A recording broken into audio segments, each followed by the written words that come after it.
बिस्मिल्लाहिर्रहमानिर्रहीम। मैं हूं सिराज। तो आज एक नई वीडियो के साथ आपके साथ हाजिर होता हूं। उम्मीद है आप खैरियत से होंगे। तो आज हम पढ़ेंगे शॉर्ट हैंड का लेक्चर नंबर 6। लेक्चर नंबर 6 में हम क्या पढ़ेंगे, फ्रेजिंग क्या होता है। तो सबसे पहले मैं क्या करता हूं, इसकी डेफिनेशन लिखता हूं। फ्रेजिंग कहते हैं जुमले को।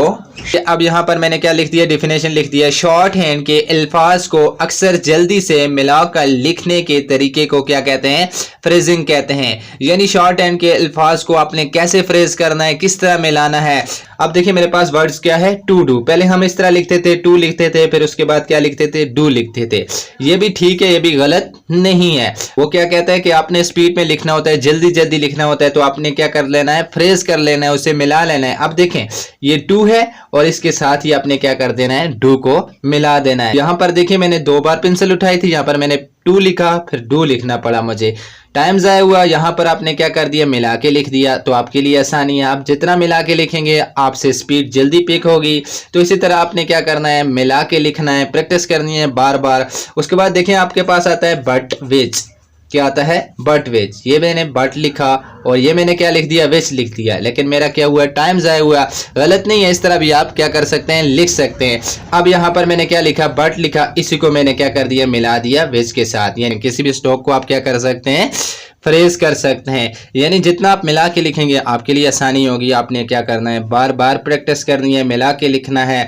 इलादा भी लिख सकते हैं, मसला नहीं है, लेकिन आप जितना मिला के लिखेंगे आपके लिए आसानी होगी, आप स्पीड जल्दी पिक कर लोगे। उसके बाद हमारे पास आता है, देखें किसी लफ्ज के आखिर में छोटी टिक लगाई जाए तो वो दा के लिए इस्तेमाल होगी। देखें दा के लिए, यानी किसी वर्ड्स के आखिर में अगर आप छोटी टिक लगाएंगे तो किसके लिए इस्तेमाल होगी, दा के। एक किस्म का ये भी क्या है, फ्रेज करना। यानी यहाँ पर भी आपने क्या करना है, मिलाना है। अब देखें मेरे पास वर्ड्स है टू दा। पहले हम इस तरह लिखते थे, टू लिखते थे, फिर दा के लिए हम क्या डालते होते थे, डॉट डालते थे। ये क्या हो गया, टू दा। मेरा क्या हुआ, टाइम ज़ाया हुआ।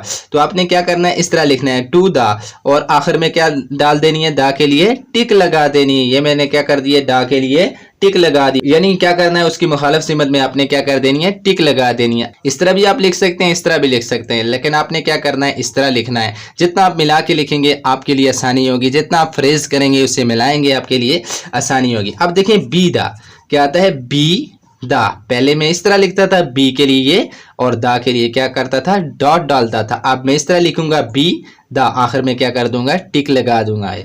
यानी जितना आप मिला के लिखेंगे आपके लिए आसानी होगी। उसके बाद देखें आपके पास आता है पे दा, आखिर में आपने टिक लगानी। ये पे और इसकी मुखालिफ सिमत कौन सी है, ये है। ये देखें पी ए पे, और दा के लिए मैंने क्या लगा दिया, टिक लगा दिया।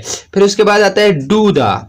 अब ये देखें डू दा, इसकी मुखालिफ सिमत कौन सी है, ये वाली है, आपने यहाँ पर लगाना है डू दा। तो इसी तरह आपने क्या करना है, किसी लफ्ज के आखिर में आप क्या कर सकते हैं, छोटी टिक लगा सकते हैं। अगर दा शुरू में आता है तो शुरू में आप क्या कर सकते हैं, डॉट इस्तेमाल करेंगे। दा अगर शुरू में आता है तो दा शुरू में टिक नहीं लगा सकते, बल्कि क्या करेंगे, दा के लिए डॉट ही इस्तेमाल करेंगे। यहाँ तक हमने क्या कर लिया है, पढ़ लिया है। अगर आपको मेरी वीडियो अच्छी लगी है तो मेरे चैनल को लाइक कीजिए, सब्सक्राइब कीजिए, बेल आइकन की घंटी को प्रेस कर दें ताकि इसी तरह की वीडियो आपको मिलती रहे। मिलते हैं नेक्स्ट वीडियो में। अल्लाह हाफिज।